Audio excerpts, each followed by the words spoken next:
Bonjour, je suis le docteur Valérie Verracelt et je dirige l'équipe de recherche tolérance immunitaire installée à Nice sur la Côte d'Azur. Je suis très heureuse de vous accueillir et de vous présenter notre travail récemment publié dans la revue Gut.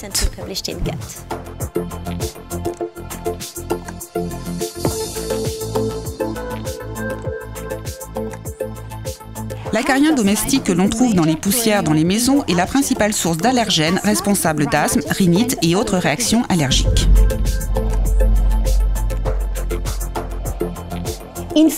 Jusqu'à 50 à 85% des asthmatiques sont allergiques aux acariens. Cela représente environ 1 à 2% de la population générale.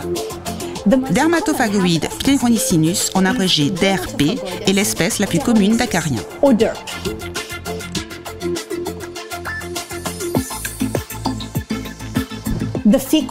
Les déjections des acariens contiennent des protéases qui sont des enzymes très allergéniques. Nous savons grâce aux publications sur les allergies respiratoires que l'allergène DRP1 a une très forte activité protéasique. La sensibilisation atopique se fait dans la majorité des cas contre cet allergène qui est capable de rompre l'épithélium respiratoire en affectant les jonctions serrées des cellules épithéliales. Notre équipe étudie les mécanismes de régulation de l'immunité mucosale intestinale tant en début de vie que chez l'adulte. Suite à nos observations faites chez des souriceaux, nous avons formulé l'hypothèse que les allergènes d'acariens pouvaient être présents dans l'intestin humain et modifier la barrière épithéliale intestinale, comme cela a été démontré pour l'épithélium pulmonaire.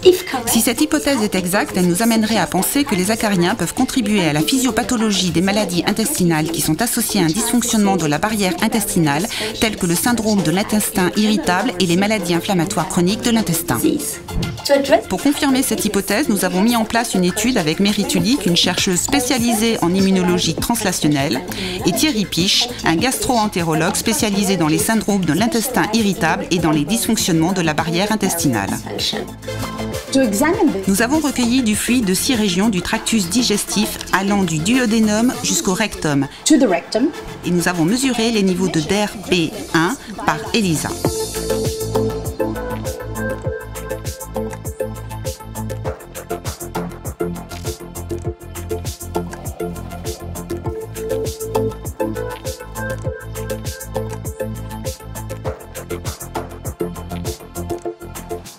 Les résultats ont montré qu'en effet, DRP1 était présent dans l'intestin humain et que sa concentration diminuait du duodénum au rectum. Ensuite, nous avons examiné l'effet des acariens sur la perméabilité intestinale.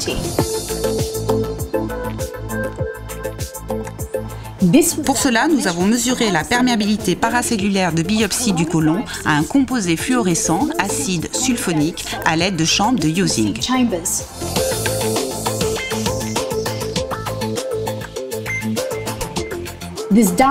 Nous avons observé une perméabilité accrue avec l'ajout de doses croissantes d'acariens.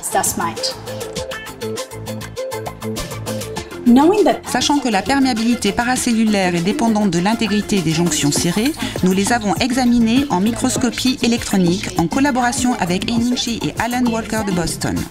Nous avons ainsi montré que les jonctions serrées étaient détruites suite à l'exposition aux acariens.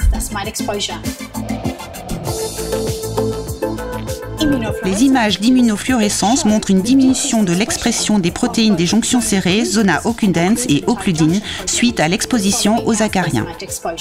Nous savons que les acariens peuvent rompre les épithéliums pulmonaires par la présence de cystéine et sérine protéases. Ainsi, nous avons inhibé sélectivement ces activités enzymatiques en utilisant l'AEBSF pour inhiber les sérines protéases et l'E60case pour les cystéines protéases. Les résultats ont montré que les réponses aux acariens étaient abolies par les inhibiteurs des cystéines protéases et non par des sérines protéases. Nous savons que les acariens entraînent des réactions allergiques chez les patients sensibilisés aux acariens et qui ont des IgE spécifiques des acariens. Nous nous sommes demandé si la sensibilisation allergique aux acariens était nécessaire pour que les acariens exercent leur effet sur la perméabilité intestinale. Comme vous pouvez le voir, tant les sujets allergiques que non allergiques réagissent aux acariens. Ceci indique qu'une sensibilisation préalable n'est donc pas requise. Nous sommes ensuite demandé quel serait l'impact des acariens chez des patients souffrant de dysfonctionnement de la barrière intestinale, tels que les patients atteints du syndrome de l'intestin irritable, IBS. Nous avons constaté que la perméabilité intestinale de patients atteints d'IBS était encore plus altérée suite à l'ajout d'acariens. Ensuite, nous avons recherché si cette réponse aux acariens était associée à des réponses inflammatoires. Alors que chez les personnes en bonne santé, les acariens induisaient une réponse régulatrice où l'IL-10 prédomine, chez les patients atteints d'IBS, c'est une réponse pro-inflammatoire où le TNF-alpha domine qui est observée. Pour conclure, nous pouvons affirmer que les allergènes respiratoires, et plus particulièrement ceux des acariens, peuvent être retrouvés dans l'intestin humain. Par leur activité protéasique, les acariens pourraient représenter un facteur environnemental important pour le développement et/ou le maintien des maladies inflammatoires de l'intestin.